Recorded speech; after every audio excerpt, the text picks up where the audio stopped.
This your man Basement Boxing Talk coming to you live. We're gonna play the intro. We're gonna get the show started.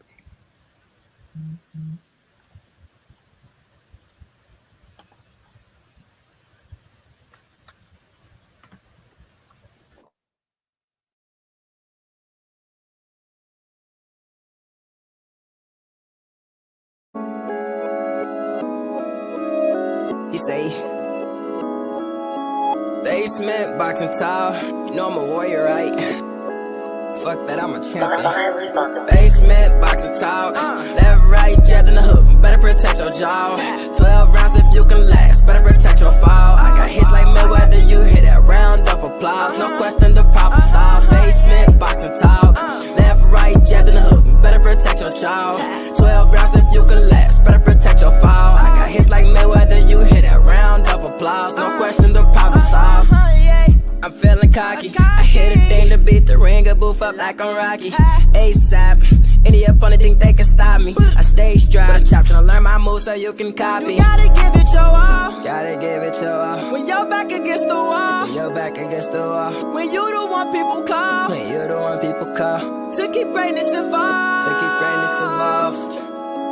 Basement, boxer talk. Left, right, jab in the hook. Better protect your jaw.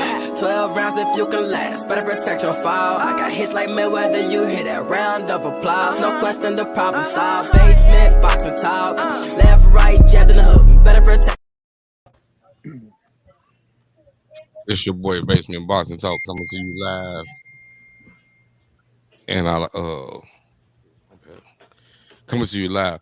Hey, we got a special show today. I'd like to thank my good brother Black Star Sports for coming through, man. What's good, Black Star? Salute, salute. What's going on, my brother? How's everything? Everything good. I That's like to Steve thank my Brandon in the building. thank my good brother Brandon for coming through. And we got two special guests. We got Blair Anderson and Jarvis Jones. Appreciate you guys for coming through. Yes, sir. Thank you for having me. Yes, sir. Uh, for those who might who follow the show, they everybody know who Black Star Sports is. A lot of people already know who my good guy Brandon is. So for those who's on the show and watching right now and wondering who is Blair Anderson and Jarvis Jones, Blair, could you please tell the people a little bit about yourselves? Yeah, for sure, man. Born in Austin, Texas, raised in Austin, Texas. Grew up in a basketball family, so I ended up at Bland Junior College hooping there. But when I was young, I actually started with Ann Wolf and James Kirkland for a couple years before going back into into basketball. So once I got finished at college, came back, jumped into amateurs, did a few fights, and just made that decision. Hey, I need to go for this. Turn pro. I got a couple kids now, so I was like, I really want to make it my dream. So here we are, my second fight coming up in Memphis on this Saturday. So just ready to go. Yes, sir. Jarvis, could you tell us a little bit about yourself? Yeah, sure. Excuse me. My name Jarvis. I'm from Houston, Texas. I was raised here, and basically, I think I came from a basketball family too, but I kind of diverted myself, and I think I was more physical. So I went to I played football for a number of years. Played high school here in Richmond. Ended up going to college. I played LSU, transferred to Oklahoma, and then graduated from there. From there, I went to play for the Bears for preseason and also for the Patriots for a year on the practice roster. And then eventually moving up to the CFL, played up in Winnipeg for 2 years with the Blue Bombers, and then I started to make my transition to boxing, and now about 2.5 years later, here I am. Okay, that's wonderful. That's wonderful. So both of you guys got a kind of a story to tell. You guys both were into other sports before you joined into boxing. Mhm. And okay, Blair, we're gonna start with you. You said you was playing. You said you was playing football in high school. Bas- I was Basketball, basketball. So college yeah, I was basketball. down here. I was down here at Conley High School, and then Blaine Junior College with basketball. Um, before just realizing, yeah, my passion definitely lies in boxing. So it's just been so many years of hooping since I was like 5 years old. So it kind of got wore out with that. So I got a question for you, bro. So when Uh-huh. when when did you start boxing? How old were you I when you start. started boxing? So I was put in Ann Wolf's gym. I was probably like 11.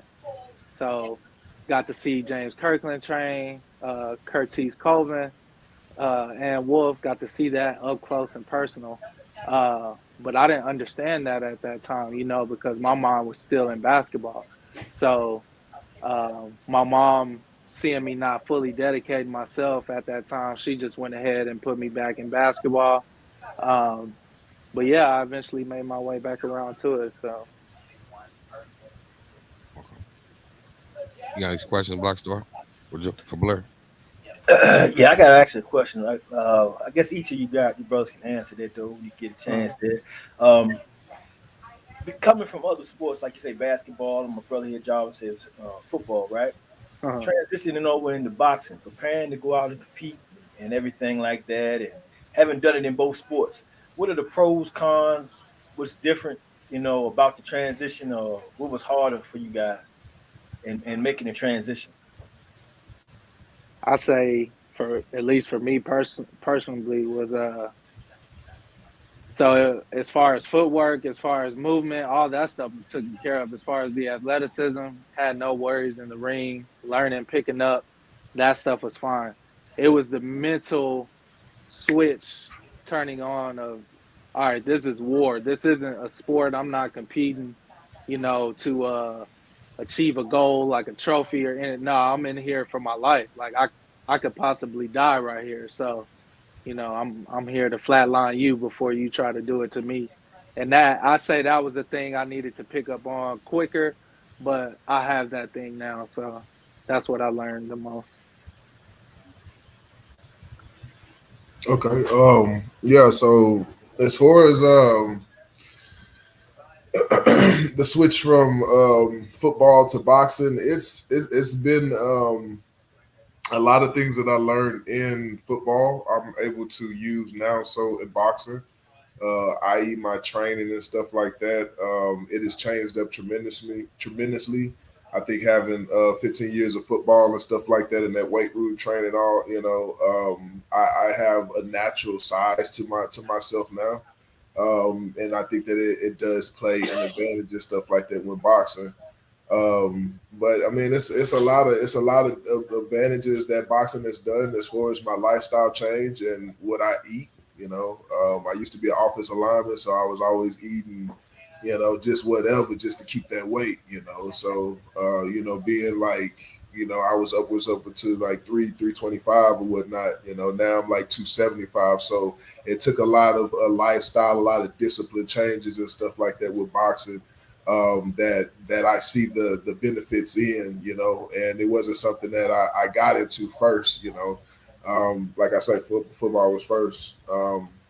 And I guess as far as the cons and stuff like that, just having to start from the amateurs. I didn't, I felt that I wanted to go pro, after a few amateur fights and stuff like that, but somebody advised differently, for me to, what I'm saying, do the amateur route and to gain some experience and stuff like that there. No knock to, to Blair and stuff like that. Everybody got to get it. Everybody, what I'm saying, has their turning points and stuff like that. So, but other than that, the transition has been good, and yeah, it's definitely different though. There's a lot of differences in it. Oh yeah, it definitely requires a different discipline. But Mhm. Yeah. I find it interesting, like you said, you play offensive line and everything, man, and being a little bit more carefree, going there eating them extra meals. You know what I'm saying? Trying to get them Yeah. lbs on you. Nah, yeah, not that now. Yeah, you got to watch what you eat now, because No. yeah, yeah. And then even being the heavyweight, you still want to kind of be a little bit more disciplined before your fight and stuff like that. Still, so watching what you eat and stuff like that before you go into your fights.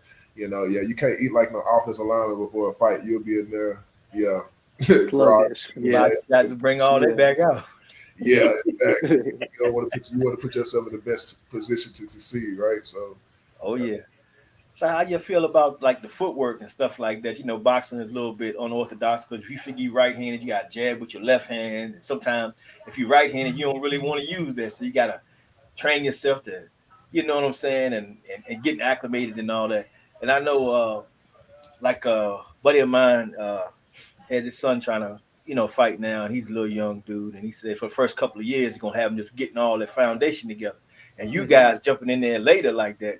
I mean, y'all pulling a Deontay Wilder. Y'all just jump out there and say, "Shoot, I'm gonna go ahead and get it," and that's good. But was that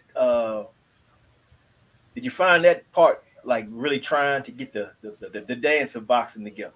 Basically, what I'm saying. I would say I didn't, just coming from a sport that required a lot of footwork. So I feel like it did give me that foundation. But also coming into a coach who, so my coach is from France. So I have the advantage of learning overseas style boxing, which obviously is going to focus more on footwork and movement. So our first year together, we spent just countless hours and time drilling footwork and moving without throwing punches, focusing on how to save yourself with your feet before anything. Um, so I feel like I got lucky in that aspect with the type of coach I got, uh, since he was able to help me focus on that stuff, and everything just seems to come together now since those feet are up under me. So yeah. I had a question for Jarvis. Jarvis, what made you go from football to to boxing? um, it was a slow transition for me. It wasn't something where I totally committed into boxing right away. When I was up in Canada, I was waiting for another contract. I had an agent and stuff like that working for me, and yeah, it just the contract wasn't happening. I was sitting around and I was working out, and that's when I started to implement boxing into my workout. I would hit 3 days of the week, Monday, Wednesday, Friday. I hit the weight room, and then the other two I hit the boxing gym. So I'm working on both strength and hand play at the same time. Through while trying to stay ready, trying to work and stuff like that at the same time, being an adult with kids and stuff. Um, yeah, and then eventually, yeah, coach just kept. I kept seeing the guys. They going to go get fights. They come back with belts and stuff and medals, and I was like, you know what? Let's give it a try. Yeah. So and it was up from there. Did you ever feel that you waited, that you wish you started boxing younger? Um, As a youth, did you play like pee wee football and all that? nah, I didn't. Nah, I was. I can say that sports has changed my life. I was definitely not in the route of going to playing for Pee Wee football. I didn't. I was always in trouble, probably. Explain to the people how the sports changed your life. Um, or just what I'm saying. The people who I hung around to change that up. That was one of the biggest things. Um, yeah, it went from what I'm saying. I mean, it's still the same. You still got people that's doing the same thing in the hood, trying to do the same thing on the sports team and stuff. But it gave you. We was doing something constructive. You know what I mean? The after practice and stuff like that, and then being tired after practice, you really didn't want to go do no mischievous stuff. Yeah. You want to go to the crib and chill, and you know what I'm saying, because you probably, and when you're laying down, you probably catch a cramp or something like that. You know what I'm saying? So yeah, man, it was that, and then seeing the what it could bring. Once I start getting the letters and stuff like that, you start seeing people, you getting the recruiting, you start to be like, oh, hold on, that's what my behavior changed and stuff too. I started to say, oh, the coaches, hey, these coaches actually calling me, like they coming and sitting on my couch and stuff like that. So I may be on to something. So yeah, and then yeah, and I was always kind of good at with my academics and stuff like that too. So Okay.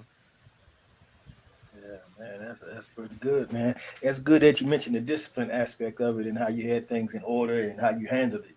moving forward. I mean, stuff like that is very important, especially for the youth. Especially look around these major cities like Houston, right here. I know you say you're from Houston. I'm right here in Houston as well.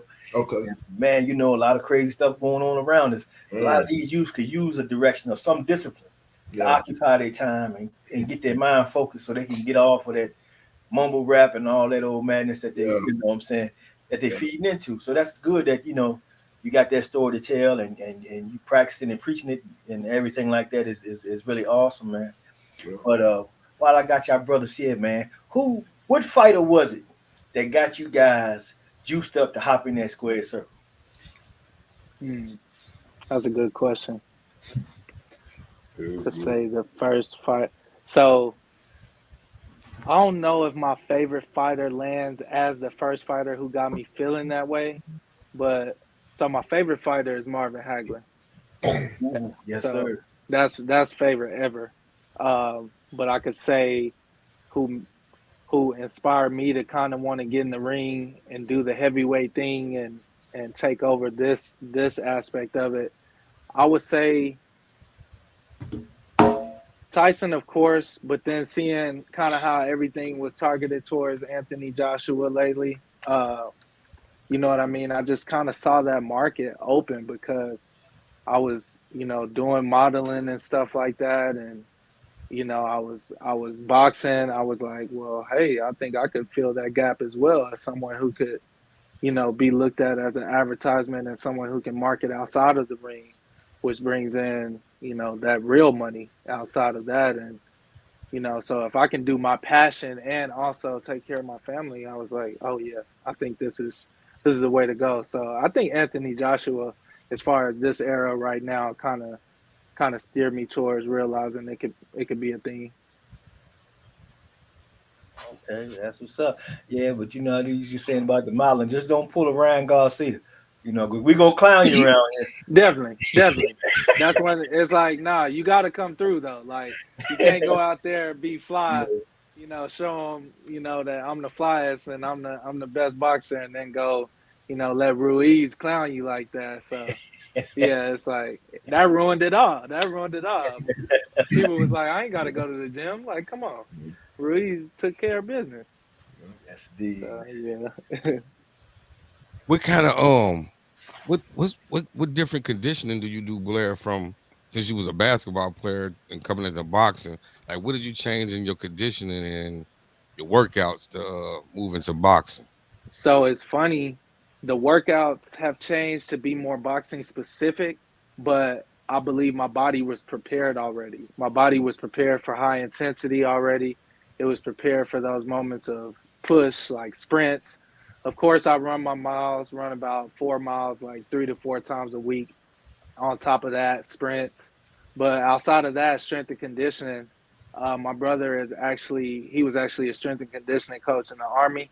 So I got, the pleasure of having someone kind of guide me in that area and push me, past that limit of me wanting to push myself. So um, I feel like the training itself, I don't lift too many weights anymore because I found myself getting bulky. I was about like 245 and I felt pretty bulky. I still had some speed and I was strong, but I found that I've gotten faster, stronger, smoother with my feet, and I'm at about 225 right now, uh, at 6'4". So I'm feeling really good, feeling really strong, and that type of conditioning from the miles ran to all explosive training. So everything with the legs explosive from hurdles to different footwork drills to uh, shadow boxing with weights to weight vest training, stair stepper, anything explosive to keep going and going and keep those legs pushing.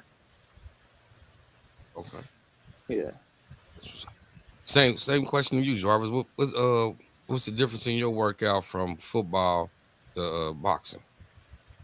Um, yeah, like Blair says, not as much weight lift. Well, yeah, I haven't lifted weight, so I got into the max in the wild or whatnot. Mm-hmm. Yeah, it just it slows you down and makes you get lethargic. Yeah, so the weightlifting side and stuff like that, yeah, it's not as much. Now, as far as the the body dynamics, the what I'm saying, those things they still remain key. Even the footwork and stuff like that. A lot of the things they kind of have similarities or whatnot. Um, but now more so as more band workout, more so repetition, a lot of reps, and what I'm saying, instead of pushing heavy weight, and that's what that wasn't something that I was used to. I think that's another switch. I'm used to pushing sleds. Now I'm running miles. I didn't start it. Now I can run 5 miles. You know what I mean? Like you say, two, 3 times a week or so like that. But I didn't start at 5. I had to start at 1, and what I'm saying, to work my way up, and then my miles, and then I had to start timing my miles too, because I was running my miles, but then I was running at slower times, so I had to speed up my times and stuff like that. So, and I'm still perfecting my as far as increasing my mileage and stuff like that every time I run, but yeah, it's a big difference from being the guy that only, what I'm saying, runs 30 yards on the field to now you trying to run miles now. It's a big difference. Yeah, whole Sir. different perception, man. But I noticed you brothers was talking about the weights, and I find that kind of like in boxing is like a mixed opinion on that, because you got fighters like Evander Holyfield. He didn't have the heavyweights, but he did a lot of lightweight workouts type of thing. I Yeah. guess that's how he got kept his chisel on or whatever.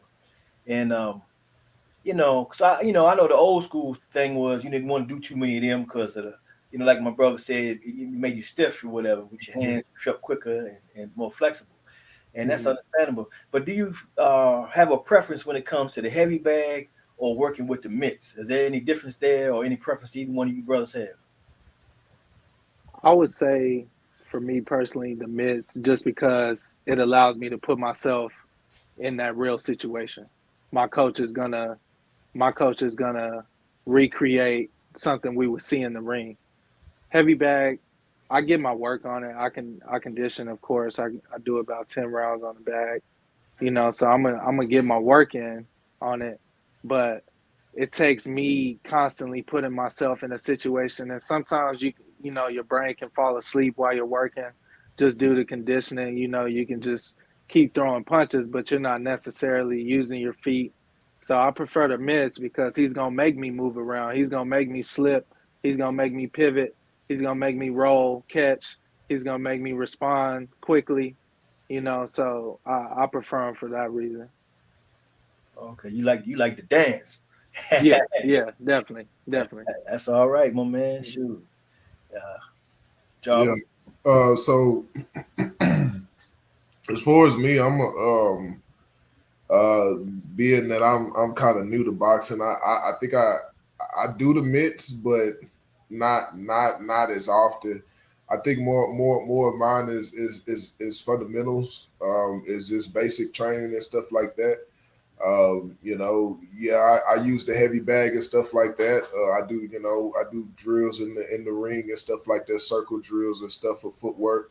But yeah, in shadow boxing, I do a lot of shadow boxing, a lot of jump rope and stuff. So yeah, when it comes to mitts and the bag, I can not talk to the coach all for a long time and get some work in and be in there about 2 3 hours. You know what I mean? So yeah, I mean the miss is cool and stuff like that. And yeah, he's right. It does give you that real time where you can slip past punches and stuff like that that are coming at you. It gives you that reaction. You know what I'm saying? It does do that.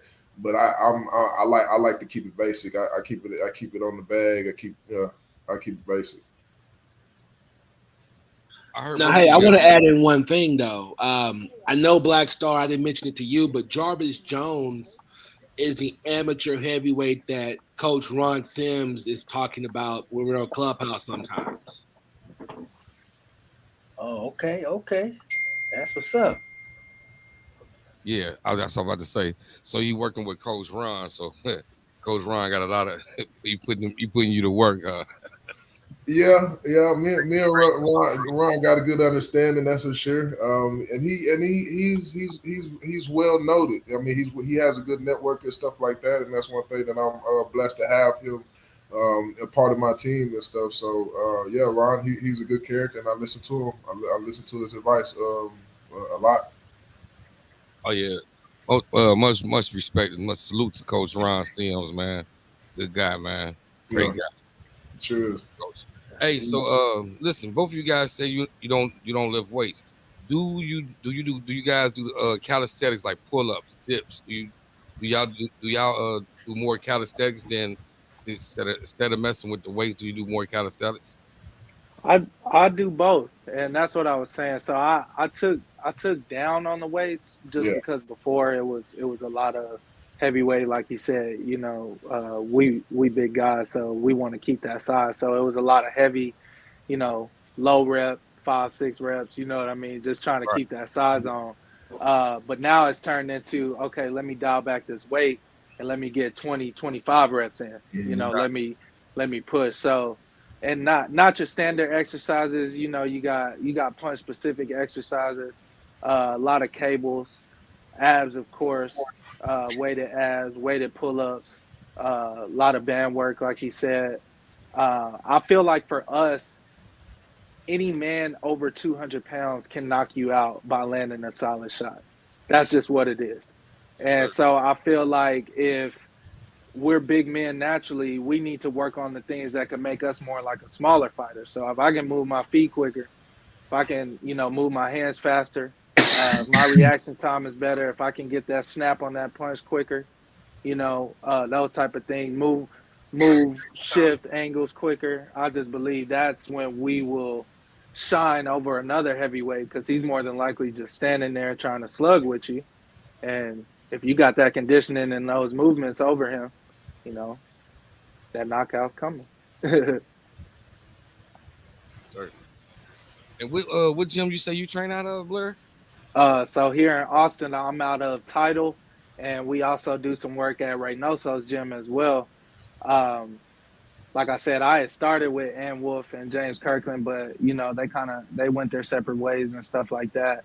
And her gym moved around. So me and my coach, we do work out of his garage as well. I mean, we're just used to getting it in one on one, but whatever we're sparring, uh, we're at Reynoso's boxing gym here and Black Sheep boxing gym here in Austin as well. Um, so yeah, we try to stay everywhere, and we've even gotten a lot of work out at Davies in San Antonio. Uh, Helped a couple heavyweights out there get ready with sparring. So trying to get some more work with them guys because they're doing some nice things out there in San Antonio. So I know me and Brandon might be looking out there here soon as well. Oh yeah, we will. We'll be going to San Antonio later this year. Get some work done. Yeah. So, Davies Gym. Davies Gym where Kid Austin Right. um, and Bashan Champion fight out of that. Bashan yeah. Champion losses. Well, Andrew Tabiti as well. Uh, I heard a lot about that gym too. yeah. Yeah. It's cool. Uh, let's see. Got anything, Blackstone? Yeah, man, because I know brother Blair said that he picks Anthony Joshua. You definitely resemble him in everything. So I Yeah, can I see wanted that. to say that too, man. I was gonna hold it. I just kept holding it in, man. Hey, and I I didn't think hear that's that what accent. added to I think that's what added to that, getting them thoughts rolling. I kept hearing that and I was like, I'm already boxing. I'm like, oh man, this might be the avenue. Like, so we chasing it. We I ain't think chasing it for that reason though. We chasing it because we love it, but that's some extra bonus thrown in there, Might as well take advantage of it. What you I saying? think I think I got it. I don't think I answered that. I got in. I think I got into it too. Um, I don't think it was because it was like I was. I think I seen him fight. That's what kind of was like. That's the heavyweight. I was like, that's the heavyweight champion. And Hmm. I kind of I was like looking. I was like, dang, okay, so yeah. And then I started. I looked up his size, and I was like, oh, he only like what 6'4", so he's a little. You know what I'm saying? So You're a little shorter than me. Oh, okay, yeah. Then I start watching a little bit more fights. A lot of my friends and stuff like that. I think they're they are in the boxing. They're boxing critics and stuff like that. So I start seeing like Deontay Wilder, and I start seeing. I'm like, okay, how much they weigh? I'm like 240. I'm like, okay. As being an offensive lineman, you good on size, and people love to see how much their statue is, and how much they weigh, and stuff like that. So I'm like, okay, yeah. So I think that's what really gravitated to me is seeing that hold of these elite fighters. You know what I'm saying? I don't These say they look like little guys to you, I huh? mean, well, I can't say that they look like little guys, but at the same time, though, I felt that what I'm saying. I may have I have the size, so Right. I know I know that what I'm saying. My length is good in boxing. Is very good. So yeah, I think once I start seeing I had the attributes, I knew I had the worth ethic, and so it's applying what I learned. Exactly. What's Right. what's your realistic goal in this sport? For me, Yes, realistic goal. Really, I'm just champion, undisputed.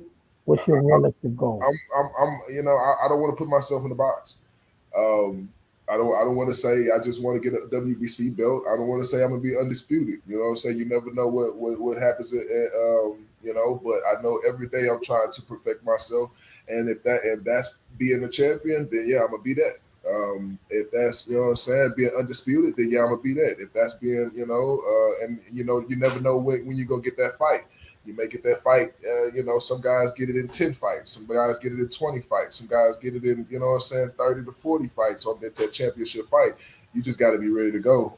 As far as me, is competing. It's the love to compete. It's the love to be in championship mode and being able to bring out that passion and show people I got with it. I got what it take and putting asses in the seats. For both of you, when you're not watching, when you're not actually doing it, what fighters do you like to watch the most? Mm. For me, I, I'm gonna tell you probably Larry Holmes gonna be my start. That's like I say, foundation work and stuff like that. I'm gonna start it off with Larry, and then when we add some other things and stuff like that, we'll look at other things and stuff, other fighters and stuff, depending on how they pattern how the fight is patterned or who you fighting against. But yeah, for sure, the first person gonna be for me is Larry all day. Man, I you would got you say, got the secret right there, the heavyweight division, buddy. oh yeah, The yeah, best keep jab of that all jab going. time, right there. Any type of jab you want, he done demonstrated that jab for you. So Yep. that day, that you got He used them all. He used them all. Yep. I got notes. Oh, Larry. Oh, I'm trying to tell you. For they real Definitely. sleeping on them, bro. though. They sleeping. Hey, for real though. All Hey, right, you can take that knowledge and put them in the ring and help them go to sleep too. Yeah, yep. I would say for me it would probably be among some of the lightweights. To be honest, like your Shakur Stevenson and Mm. your Terrence Crawford. Uh, watch studying the footwork, the movement, the art of truly hitting and not getting hit. I believe we've gotten wrapped up in like slugfests and stuff that is not what boxing is. And I'm like, no, I'm taught defense. I'm taught to hit you, and when you try to respond, I'm not there, or I'm able to stop that punch, shield myself, something to allow you to not connect with that punch while I can still hit you. So, and I see that from those type of guys. You know what I mean? Terrence Crawford, Shakur Stevenson, Devin Haney. That's what I like to see. I gotta do it, basement. I gotta do it.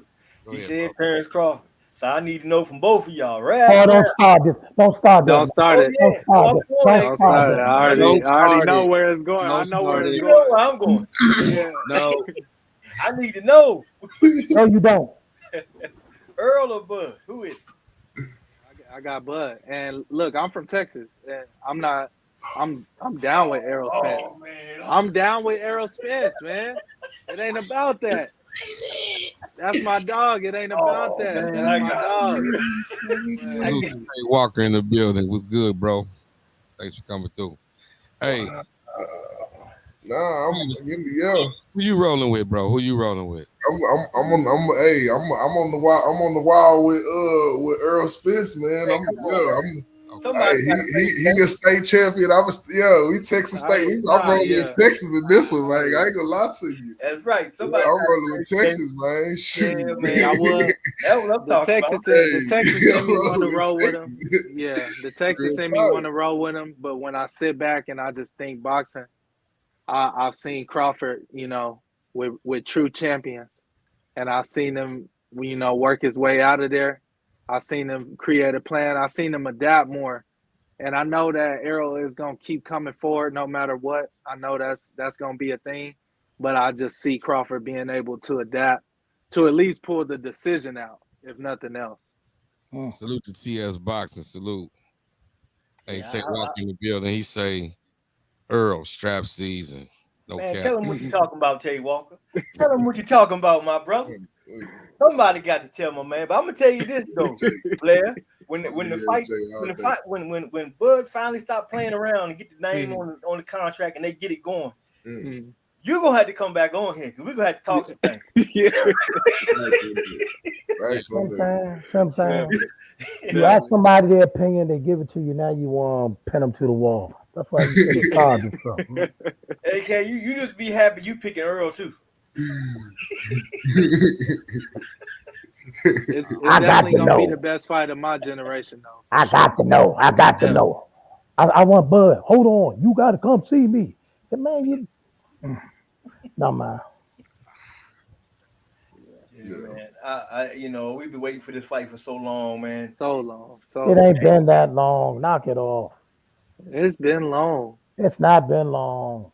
5 years.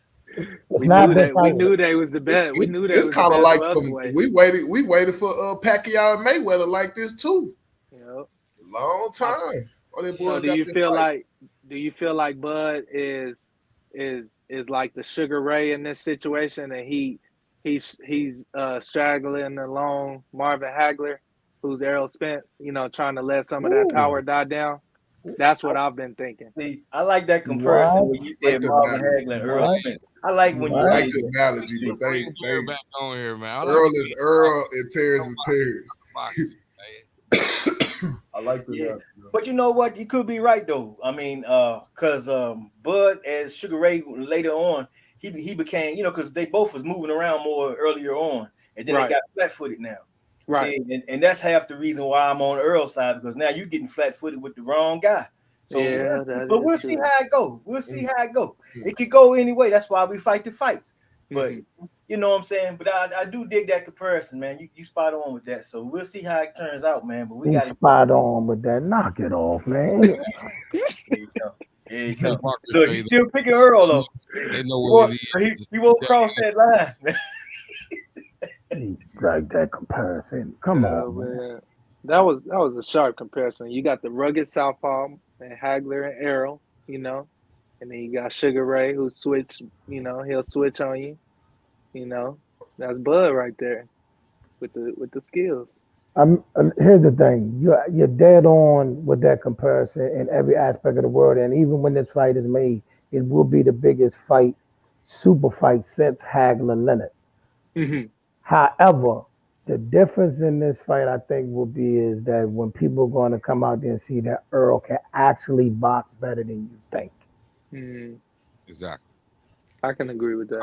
I think he's proven himself, and I think that it's grown on me that what I'm saying. I feel confident in Earl. Is the fact him coming out after the car crash. He didn't need no warm up fight. He came out and who he smashed on the first time. Danny Garcia. What's his name? Danny Charlo. And then Sean Porter too. And then the next one he came back after the eye injury with dude. He ain't need no warm up and got him out of there. Nah. Ain't no green beans on the list.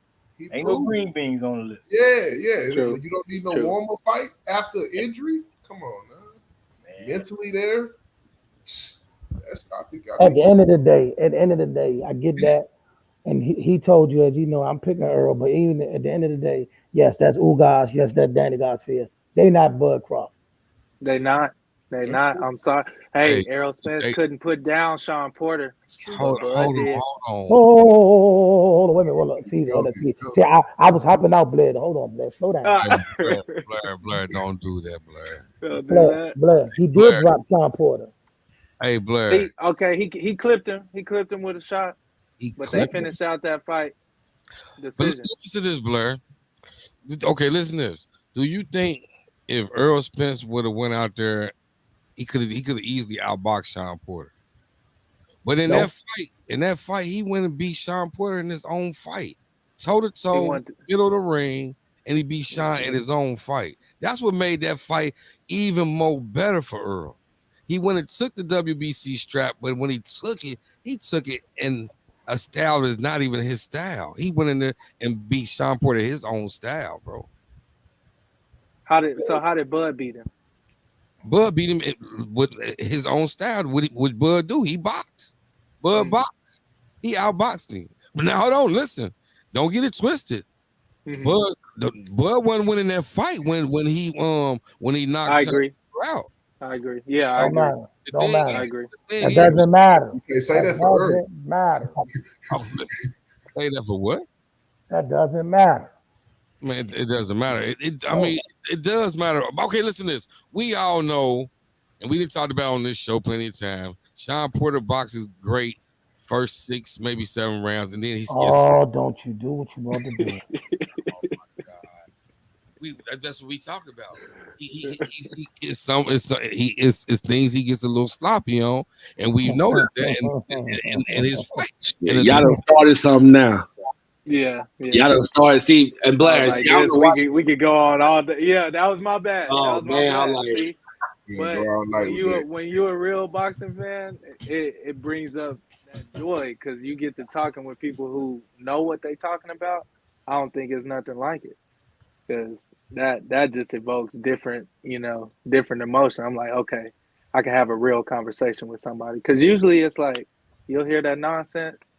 I got to turn my head. I can't even entertain that shit because now I want to fight you. Goodness. Yeah, okay, I can't put it. I got a question for y'all.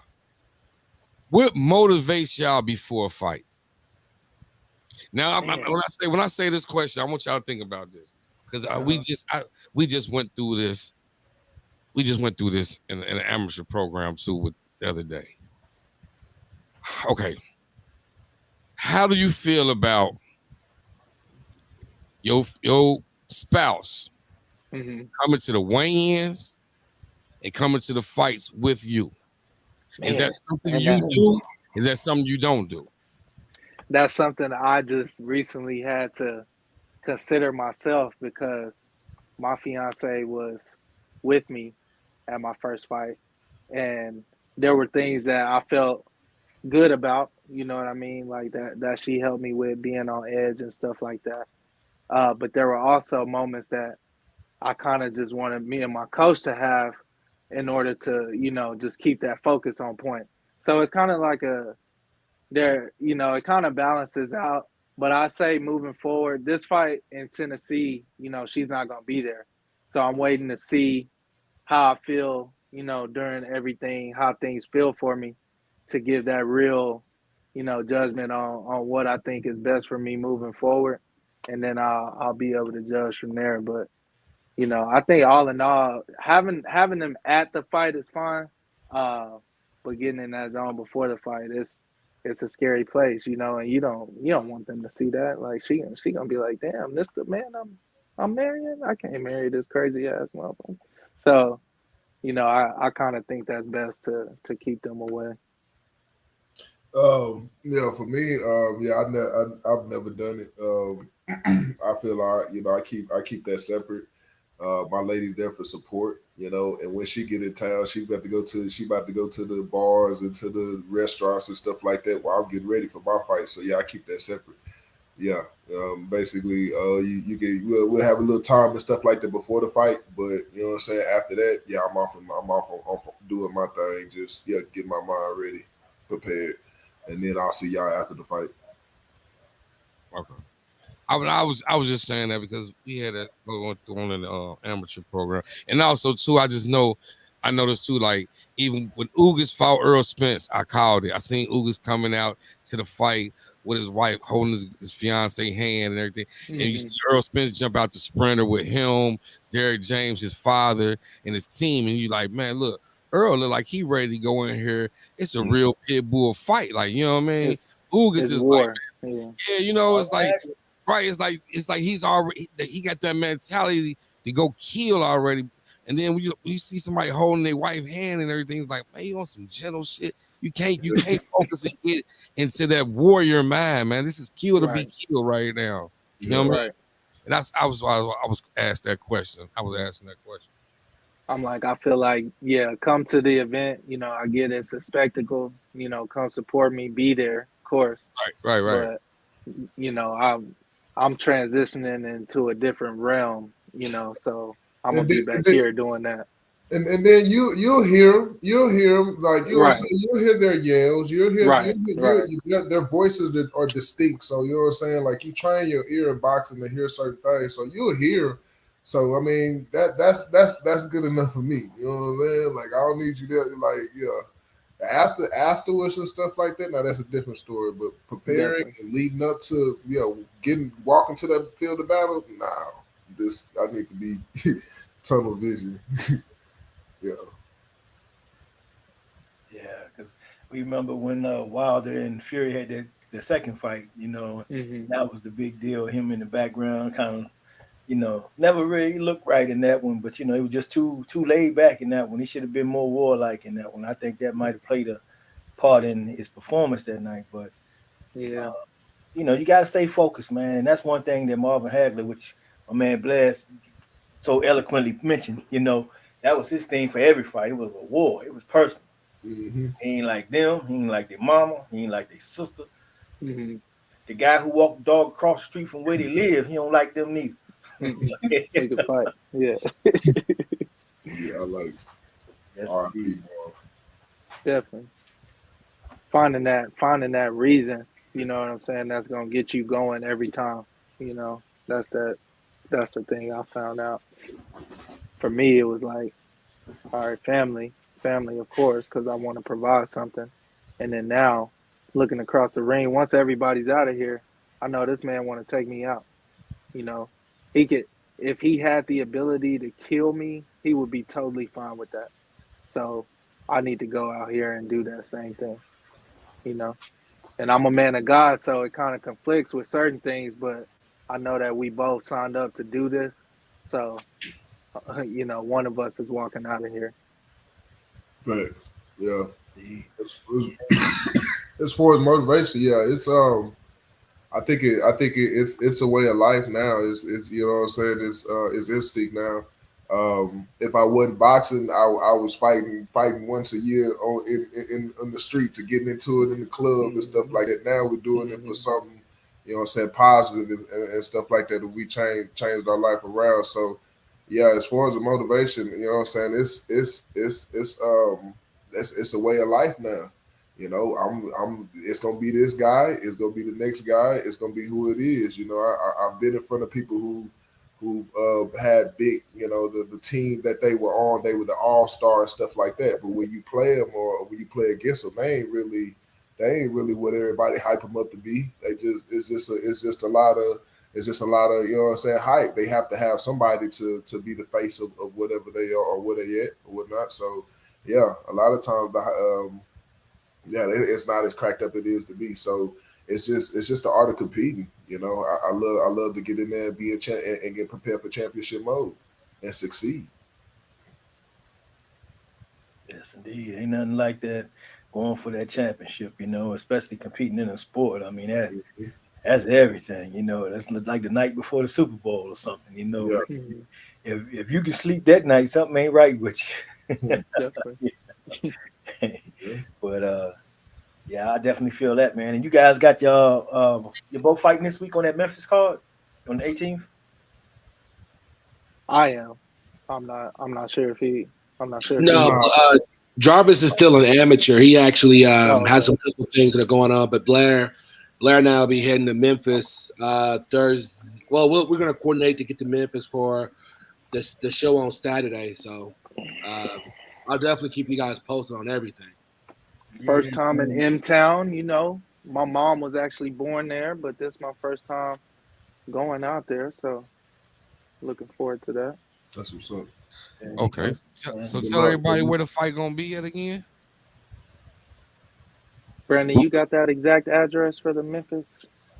It's going to be at the Agri Center in Memphis, Tennessee, Saturday night. And I guess it's a good time. I do want to thank everybody for helping Blair and helping us out with this. Pope Promotions, Chauncey Pope, a good friend of mine, a former promoter I used to work with, is helping us with it. He's going to be there, as well as Brandy McCain with 116 Promotions. It's actually her show. She works with Lou DiBella on some of the development for some of his younger fighters. So it's going to be a good opportunity for Blair. Information for it is actually on Blair's Instagram, and it's actually on my Instagram. The flyer with all the information and details. Doors open at 6. First fight's at 7. That's what's up. Please come to support. Is the fight streamed? Will it be streamed?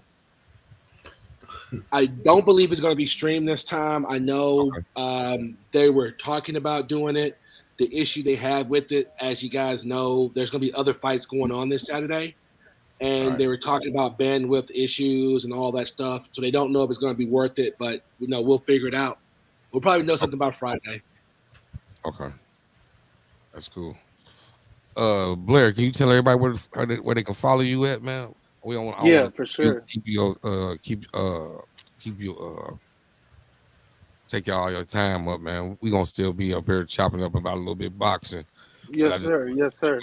we appreciate you guys for coming through, man. If y'all welcome to stay and chop it up with us, but if not, we appreciate you guys for coming through. Blair, you can Yes, tell sir. us where everybody can find you at on your social media, whatever. Yes, sir. I appreciate you for having me as well, man. So Instagram is where I'm mainly uh, at I am Blair Anderson, real easy to find. Facebook Blair Anderson as well, so you can follow me there. Um, and yeah, just getting ready for this match, man. Ready to go. It's fight week, so I'm ready to let loose. Hey, good luck on the fight, Yeah, man. I appreciate that, man. I appreciate it. Black Star, like you want to say something? Oh no, man! I was just following along what the brother was saying, man. I used to live in Memphis, man. So it Okay, should be a nice crowd down there Friday night, man. That's good. I would nice. be down there myself, but I thought Jamar was gonna have to fight here, so he didn't thought that out. Now I gotta see what we're gonna do with that situation. But Yeah, I yeah, was hoping for Houston because I knew, all the fam and everybody could make it out, then because we all live in Texas. But, sometimes it's a business. We got to get on the road, bring that win back. It'll feel How, mu- just as how, mu- how good. much? How much did he make in this fight? In that last fight he made, Who? Which Jamal. one? Uh, oh, well, it was supposed to be this Friday coming up, but they postponed it because he hurt his back or something. So Oh, you say how much he made? Yeah, how much are they making in their fights now?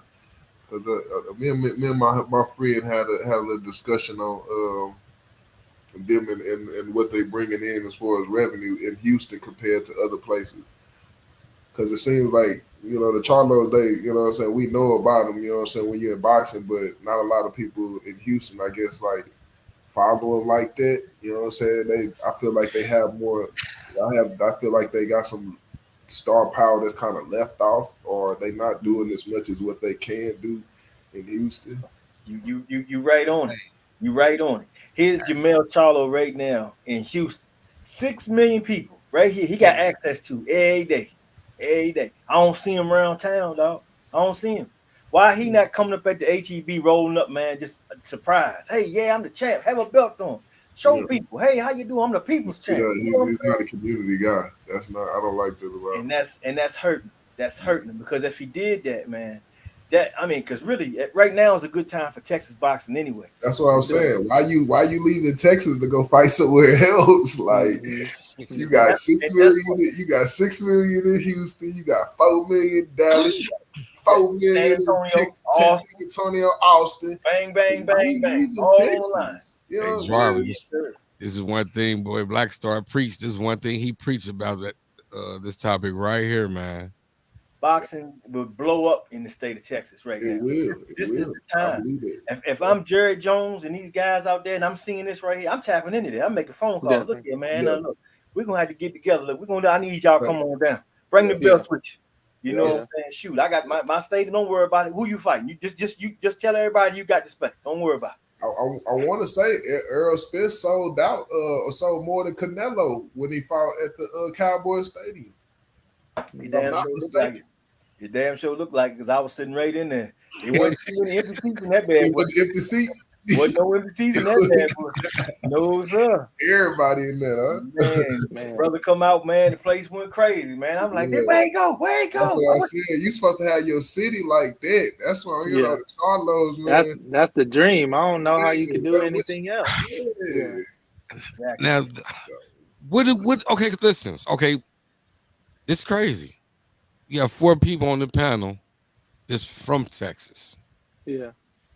What do you guys think the Charlos can do to help represent Texas more? Like, I understand what you guys are saying because when we see Earl Spence step out, Earl steps out to Dallas, but the difference between Earl Spence is this: Earl Spence, I done seen him in L.A. I done seen him in Brooklyn before. Wherever Earl Spence go, he brings the crowd. He gonna bring a crowd regardless. Yeah, he's We more know like Earl Spence brings a crowd to if he fights in Houston, if he fights in Dallas. Yeah, they're all much What more. what could the Charlos do different to put they state or they city on they back? I think I would answer the question like this. It's not so much what can they do. The thing is when you fight in Texas, you're fighting on Central Time. So it's not like fighting in Vegas and California or New York. You're in a Central Time, which it doesn't always benefit the other 2 coasts. And the problem with Houston is Houston isn't built to be a major city that you can navigate easily. Like if you ever go downtown to like any place where we have boxing or we could have a big event, parking's gonna suck. Everything is just so hard to move around in this city. So it's not as easy. It's hard to move around in Brooklyn. Yeah. I'm saying why doesn't the city embrace these guys like that? There you Well, go. That's what I'm talking about, Brandon. Okay, listen. And We see guys from Brooklyn who box.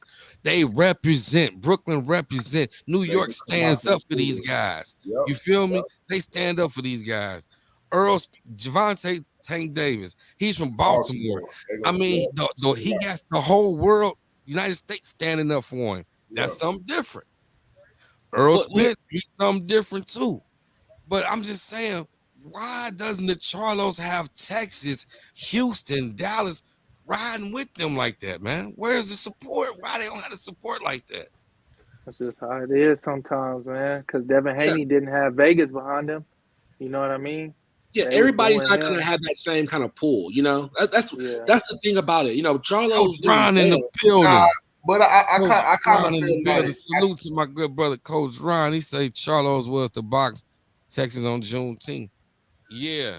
Yeah, the thing with the Charlos is that the thing is with boxing, everybody doesn't have the same pull, they don't have the same effect.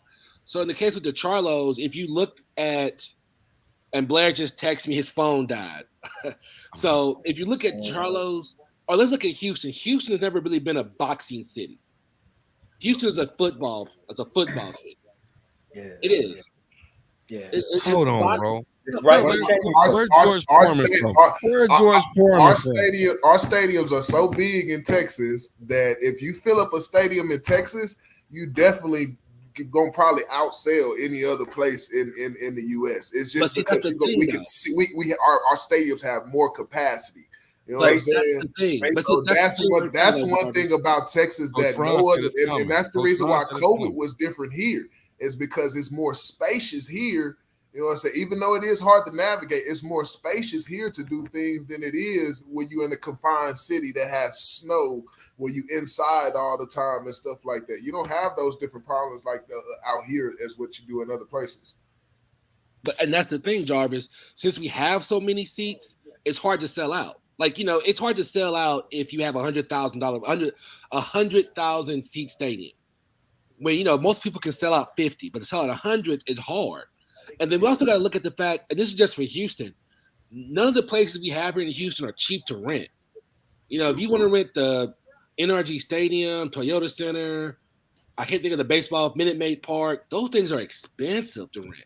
So if you're going to do a boxing fight here, it needs to be something that you can cover the cost with. Otherwise, you might do better having Jerry Jones help you pay for something in Dallas or doing something in a but it don't. I feel like it don't have to be that big or that grand. But if you got belts, I feel like it should be. You should be considering that type of thing though. Undisputed champion in Houston. Yeah, I think and he said right here, right. That's what I'm talking about. We got an undisputed champion in Texas, bro. See, man, okay, I didn't want to do this, but I'm gonna do this, man.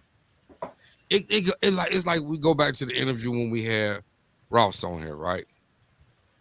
We asked him, and what would he do different?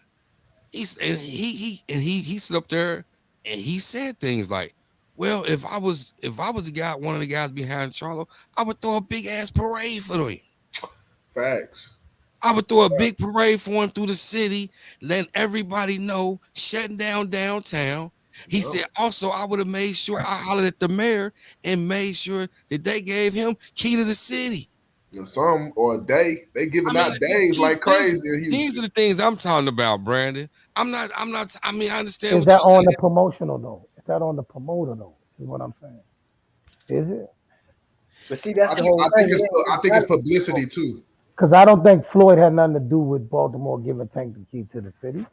I'm not saying. I don't think nobody had nothing to do with Alabama giving Deontay Wilder a statue. Well, when I first came to Houston, man, everywhere I looked, I saw J.J. Watt.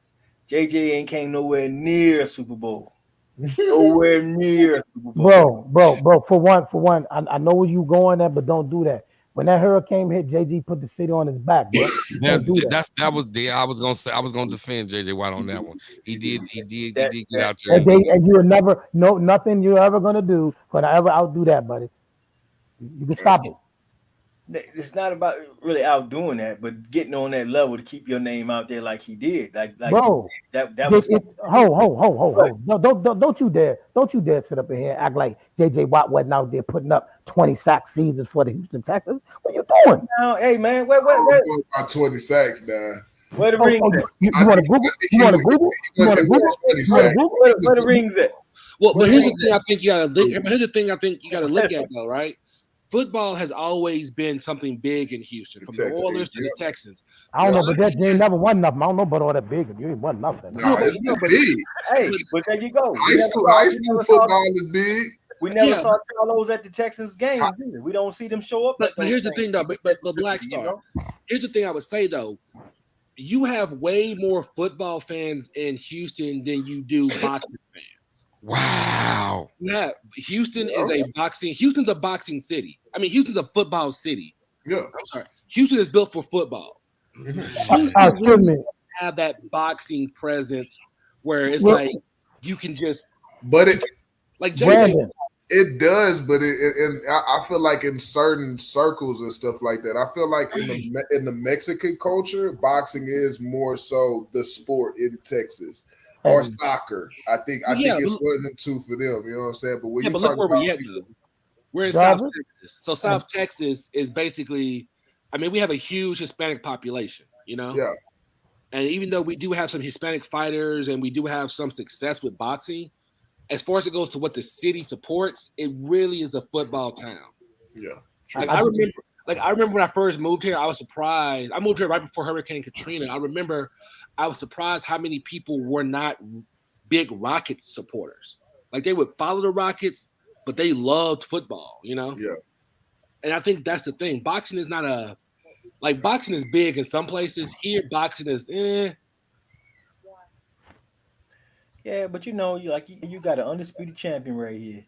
He just got that. It's ways that they can go out and promote themselves. Yeah. Come out to the local gym. Show off I yourself. don't think they You do know, let enough. the little kids see him, and it's almost like Floyd Mayweather doing a walk through this bad boy, man. Saying, I mean, here you is undisputed champion. Little kid might look up, hey man, now I got that dream. I saw him, man. I was Hmm. out there one day. He came through. He shook my hand. He said, "Hey, young man, you keep on fighting, man." And here I am. Now I'm the next one. You know what I'm saying? That's how the snowball goes on. But if you stay in your little cocoon, you never come out and see the people. You never on Houston television. You not the sportscasters don't talk about you. You should have a relationship with any sports guy that's in Houston. You should already know him personally, have him on speed dial. Hey, what you doing? They should make sure that their name is always circulated on there in some way. You got social media. You got your what was that the YouTube channel with the Lions, living with the Lions or whatever that they got, right? Okay, that's okay. You got a little following on that, but even that could be even more bigger if you tied it with things like that. You know what I'm saying? And basically, you want somebody to keep following your life and everything. That's a good idea, but that's small. They got to make it bigger and tap on to KHOU and all them guys and have them guys come together with them and they talking about it. When the high school football championship come, show up, be in the Yeah. crowd. Hey, the champ is here. Woo, Yeah. you know what I'm saying? But see, here's the Facts. thing. Here's the thing, Black Star.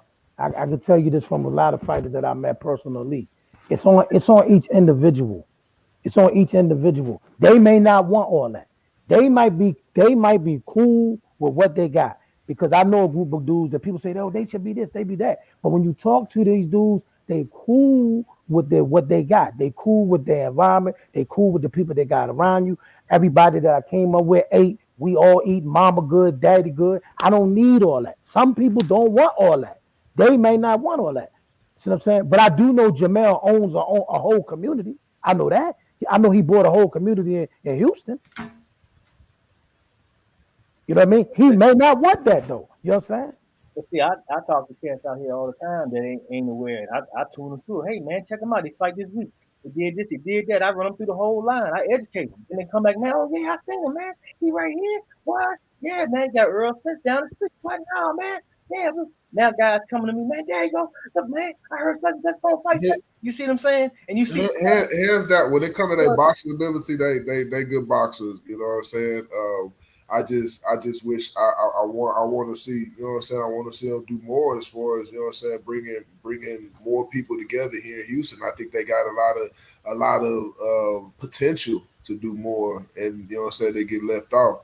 And that's the only thing I got to say about it. But as far as boxing and stuff like that, I'm all, you know what I'm saying, I look up to him, you know what I'm saying. Every time I go and we spar at their gym, you know what I'm saying, he say something, I be listening in to trying to be a little sponge and soak up what he got to say and stuff. So yeah, it's not as far as the boxing aspect, of course, they're champions, you know what I'm saying. But when it comes to the personal, the here in Houston side, that's a side. Like you said, it's a separate thing from boxing.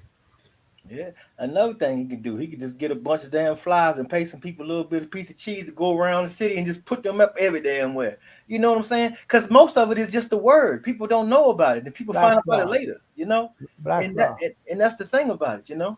Here's the thing, Black Star. Again, them boys done made more money than people think. Oh yeah. and Ain't and no they doubt. content. Like I'm saying, he's content with what, like he said. You could, like, if you look at some of the videos, like the video when Jamar bought that whole community and gave it to his peoples, you could tell he was content with what he was doing. Y'all don't know what I'm doing, but the people that around me that need to know. That's how he roll. That's kind of his mantra.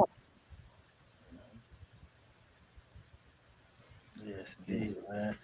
Yeah, but I'm hoping that they do because they need to be bigger, man. You know, and that's what I'm I saying. think they big, man. Did I man. think I they mean, are we big. did it 154, man. Should be. I mean, it need to be known all over Houston. Houston should be really proud of this bro for what he done, man. And I like. the fact that they don't. Like I say, I like him too. I like him Yeah. too. I'm not sure question then. If they did a fight in Houston, is it gonna sell out? Well, see, that all ties into what I'm saying though. The word has to be spread. That's the whole thing. If the word is spread, it's gonna sell out, no problem. But most people don't know it. When you talk to the young bucks out there, they be interested, but they'll find about it later. Oh yeah, man, I heard something about it. Or they into something else at the time. They rapping or something, a little too much here and there, but a little nudge here and there, and before you know it, man, I they be think like, oh wow, oh yeah, man, I'm checking them out this week. Who fighting that? They coming to me asking me all type of stuff about things. I'm gonna give I it to think he them. moved. I think he moved to another realm, bro. I think if he fought in Texas now, He put the right fight there. I think he can sell it out now. He's in a different realm now. Which one? I mean, yeah, the one that just went undisputed. I think now that he has the belts, I think he has the advantage or the capacity to do so Well, because he's Hey, undisputed. basement, I gotta go, bro. I'll holler at you, good brother. Okay, bro. all right, Um, champ. Thank y'all, fellas. All right, night, Black Yeah, Star. have a good one, Black Star. He playing that basement boxing talk music. But listen, they offered Canelo Alvarez 50 million to fight Jamar Charlo. It's not a lack of effort from anybody that for getting Jamal out there. It's now Jamar Charlo is going to have to go against what he didn't want to go and fight people like Boo Boo Andre and stuff like that in order to. Boo Boo might be his ticket now. They made for each other. You know what I mean? yeah, They're made for each other. They made for each other, man. Hey, Listen, neither one I of them. just, Go ahead. I just hope your man Boo Boo. I mean, you've been supporting Boo Boo for a long time, bro. And I think he's had one fight.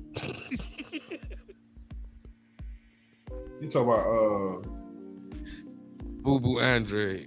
Dre. Yeah, I ain't seen him, but what? Yeah, I ain't seen him a lot. Yeah, I'm AK boy. That's AK. That's one of AK's guys, bro. He living That's one down of by. my guys. That's one of my guys. One of my guys. All I've merely been telling everybody is this, man. It's we moan and groan about certain fights that don't get made and all of that right there. But here's a guy right here who's been in the pipeline to fight all of these fighters and ain't danced yet. Now I do hold Eddie Hearn accountable, but at the same time he's about to get out of that contract. Let's dance. Just like I stand 10 toes down real quick.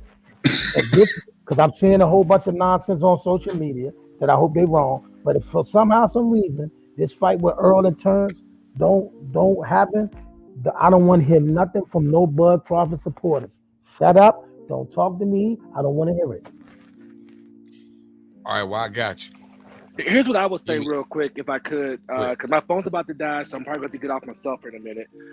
And kind of going back to the whole Charlo thing, I think the one thing that we don't give them credit for or look at is that they didn't always have PBC as their promoters. You know, PBC didn't get involved with their promotion in 2015 or 16. So they didn't necessarily get the best promotional push starting out for their careers early on.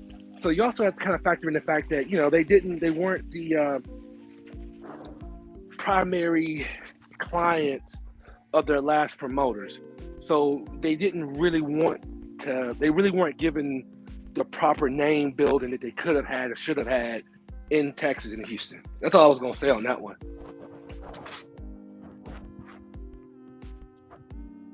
Damn. Got what I was about to say. I like him. I just want to see him really, you know what I'm saying, like step into their full potential. I just kind of feel like they're leaving some things off the table because they seem like they likable dudes. So I believe they'll do more when the grind calms down. it may be true. That may be What did you guys think about the fights last night, man? I won't watch that, Goblin. So did you watch the fight at all though? I mean, you know, that's bad. I'm gonna be honest. When I'm watching the fight, I'm sitting there watching like, I don't want to watch this, man. It looked like two amateurs in the ring. Did you get to watch the fight, Jarvis?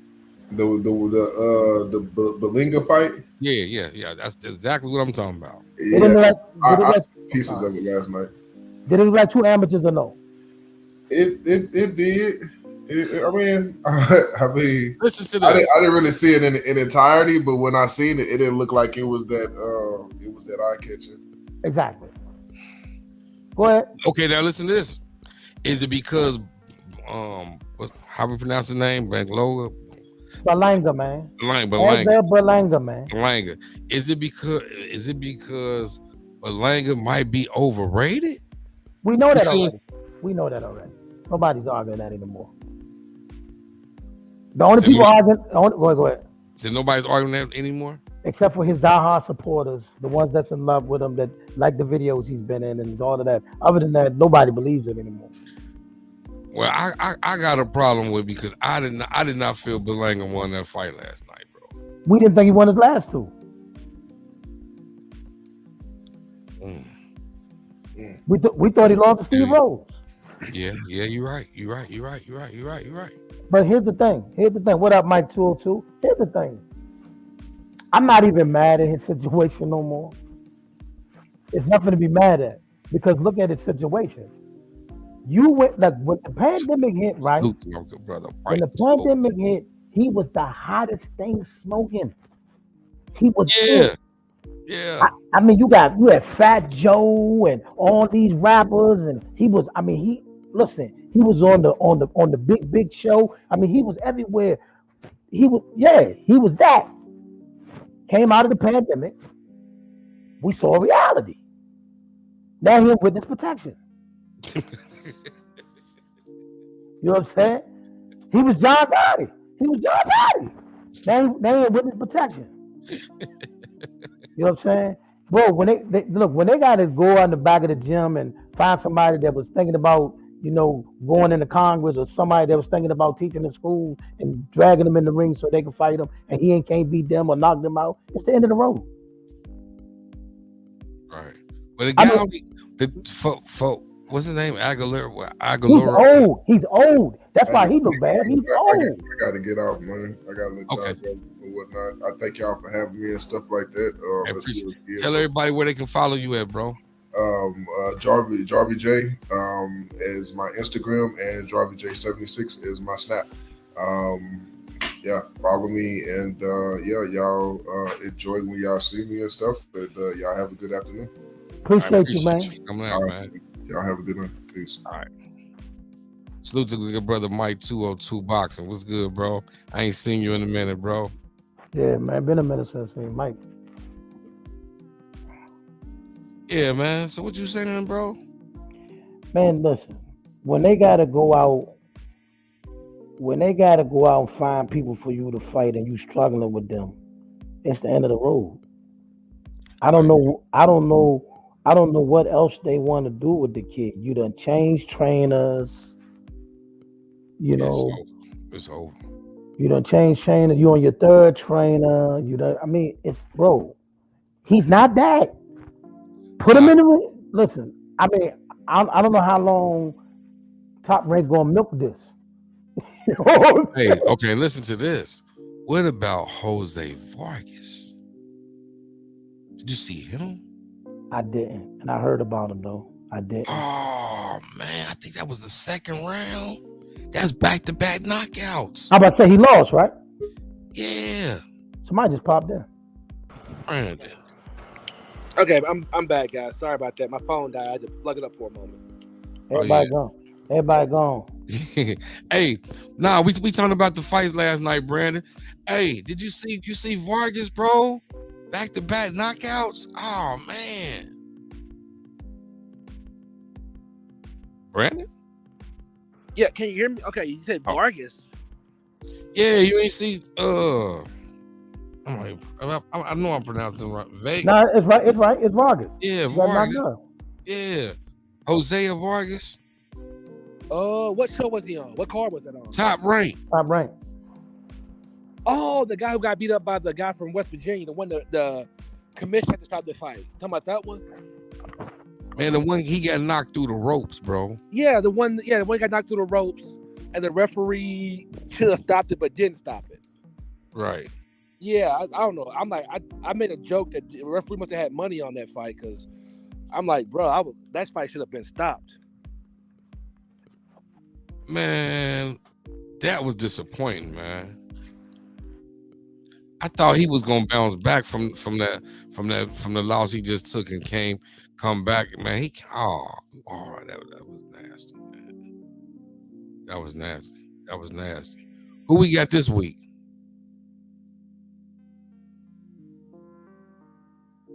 AK. Well, you supposed to have the Charlo fight. That's not happening. Right. So what? So Uh, we don't have anything really. Wait a minute. There's something going on. I'm trying to think who's fighting this weekend. It was Charlo, but it was somebody else. I gotta look and see who it was, man.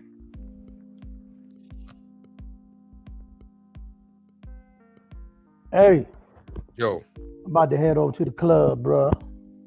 Okay, bro. Yeah, I probably will too in a minute here. I'm about to hop on my tablet because my phone's about to die again. But yeah, I will see All right, you Bo. on the clubhouse All right. if y'all over there. All right, AK. Yeah. Well, I appreciate everybody coming out, man. Showing their support, man. Quick interview with Jarvis and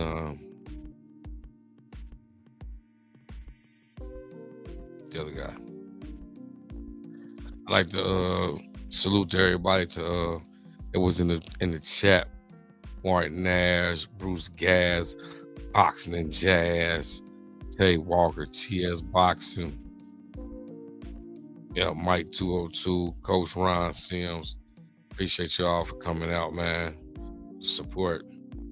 Yep. Yeah, I don't know who we got this weekend. I gotta figure out who we got fighting this weekend.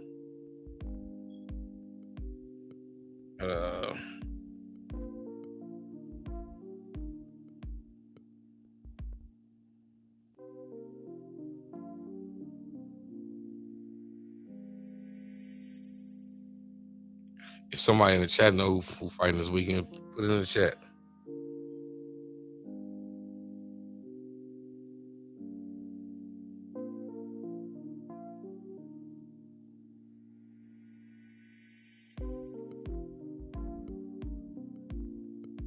Yeah. I'm trying to figure out who.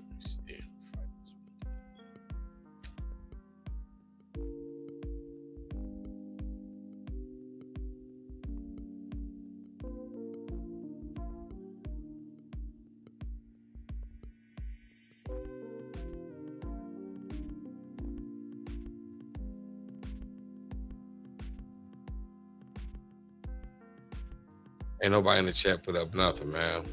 Who fight this weekend? Somebody in the chat.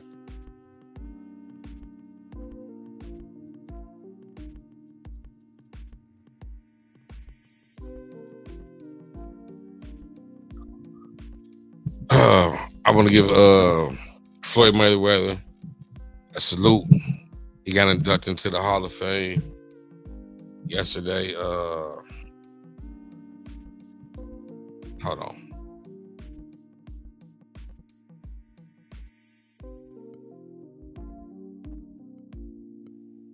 There we go. Yeah, he got inducted to the Hall of Fame along with Andre Ward and class a few other boxers.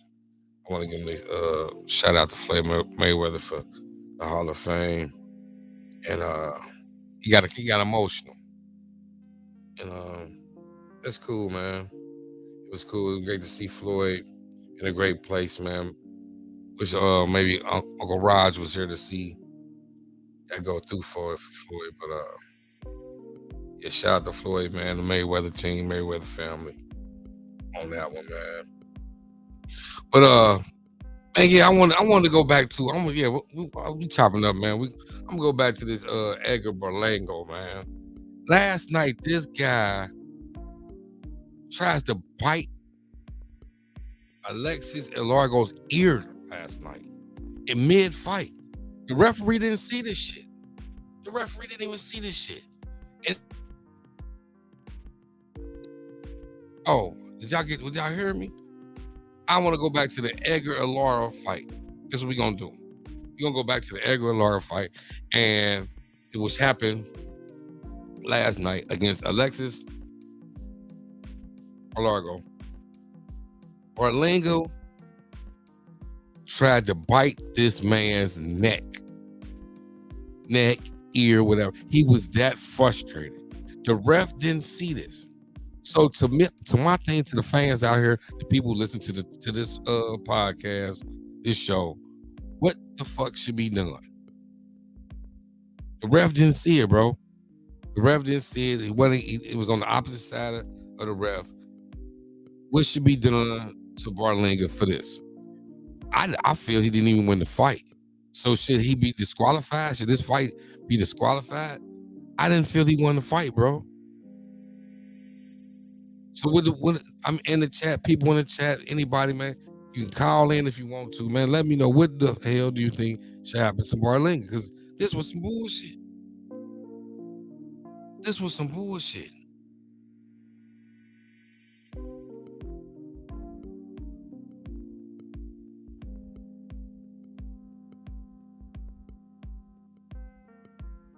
Last night, Carlos Ortiz knocked out undefeated Evan Sanchez last night.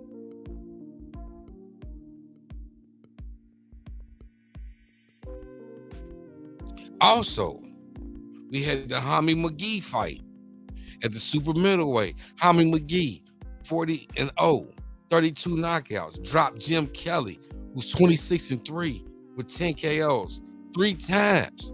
Dropped him 3 times in the 5th round before he scored his KO victory Saturday night. Mike 202 in the building said we got Benavides and Joe Smith Jr. this weekend. That's right, I forgot about that. Shout out to my man Mike 202. I appreciate you for coming through. Appreciate you for saying that, bro. Yeah. Did you guys see that shit last night though? Hami McGee dropped Jim Kelly, bro. That was a good fight. That was a good fight. What do you guys think what should be next for Devin Haney? What do y'all guys want to see next from Devin Haney? They had an interview with Devin Haney. What should we see next from Devin Haney? Does Devin Haney stay at 135 and honor Kambosos on a rematch, which we know Kambosos don't even deserve a rematch? Who thinks Kambosos even deserves a rematch? Who thinks Kambosos deserves a rematch with Devin Haney? I'm listening. No one in the chat. No one in the chat. Okay. So does Devin Haney stay at 135 and maybe make a fight, try to press to make a fight against another top 135? And Devin Haney said that he's already having problems coming down to the 135 weight. Or does Devin Haney relinquish the 135 belts, move up to 140, and start all over with a mandatory fight at 140 for a belt? These are some of the options that Devin Haney has. A lot of fans, a lot of boxing fans want to see Devin Haney and Tank Davis, but are they gonna make that fight happen this early? Come on, I don't think so. Look how long it took us for us to get the Earl Spence and Crawford fight, and we still haven't got it yet, ladies and gentlemen. We still haven't got that fight. I think they're gonna build the Tank and Devin Haney fight. They're gonna build it up. It's gonna be a 5-year, 4-year build up.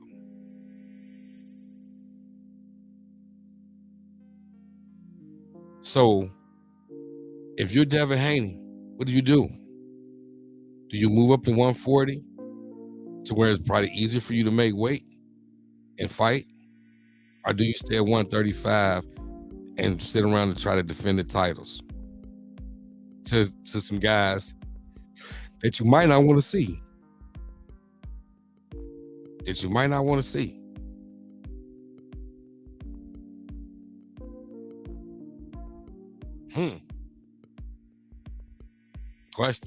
Good question, huh? I want to salute Devin Haney, man, for the going out getting the victory against Kambosos, man. I'm proud of him, man. He went over there. He handled his business like a soldier that he is, and I salute him for that. What should be next? What should be next for Tank Davis? What do you guys think should be next for Tank Davis? Oh, it was also rumored too. Let me see. Stay at my man Mike 202 say stay at 135. Beat Loma before moving up to 140. Okay, Mike, do you think Loma gonna fight at 35? Do you think Loma gonna still fight at 35? That's the thing. And then how long is Loma gonna be out? How long is Loma gonna be out? If you Tank, how long do you wait for your next fight? If you Tank, how long do you wait for your next fight? Loma's in war. So if you Tank, do you wait? Do you sit out? Do you sit out and wait for this guy to come back from war, and then the guy got to get in mentally get into the boxing from coming from war to mentally get into shape for boxing? I don't know. But I seen a tweet that they were saying that Tyson Fury will be coming back to fight, trying to fight the winner of Ugas and Anthony Joshua. Then I seen the tweet where Tyson Fury said, "Who's this guy? This guy's lying." I'm not gonna put nobody's name out there who said it, who tweeted this, but Tyson Fury said that they were lying. So what's up for Deontay Wilder then? Come on, man. What's going on with the heavyweight division? It's time for Wilder to come on back. Let's try to talk up on a Wilder and Andy Ruiz fight or something, bro. What you guys think about that? Shout out to Capital Punishment Boxing Gym. I want to give a shout out to the guys at Capital Punishment Gym, Mike Dawson Jr., Mike Dawson Sr., Coach Mike Dawson Sr., Coach Shannon Hill,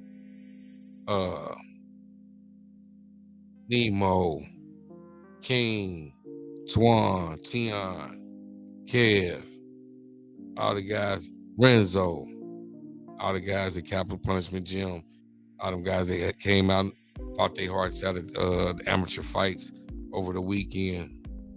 Give a shout out to all them guys, man. Appreciate you guys for coming. Let me come through and be right there in you guys' corner, man. Appreciate that. Yeah. So what's next, man? What's next? Danny Garcia. We got Danny Garcia fighting July 30th. Coming to fight Jose Benavidez. What do you think about that? Jose Benavidez. David Benavidez's big brother.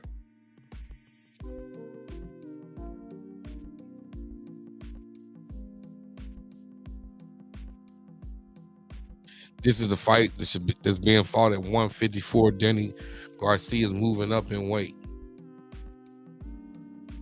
What do you guys think about that?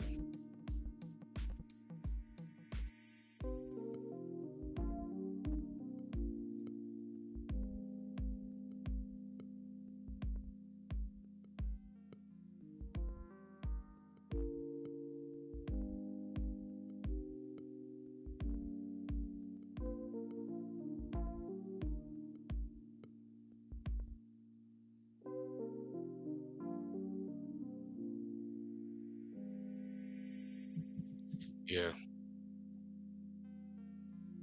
It's cool. Well, we got Joe Smith Jr. this weekend versus Benavidez. No Charlo this weekend due to injury.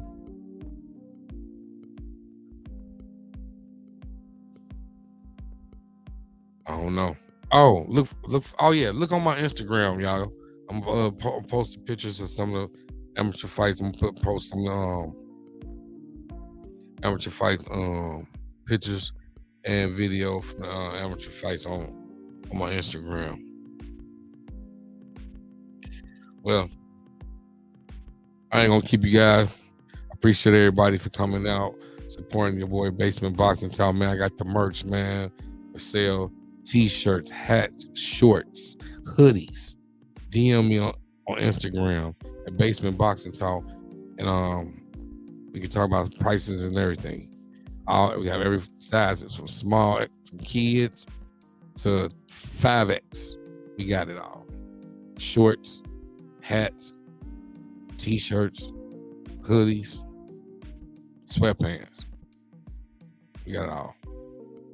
This your boy Basement Boxing Talk, man. It's been real. I appreciate everybody for coming through.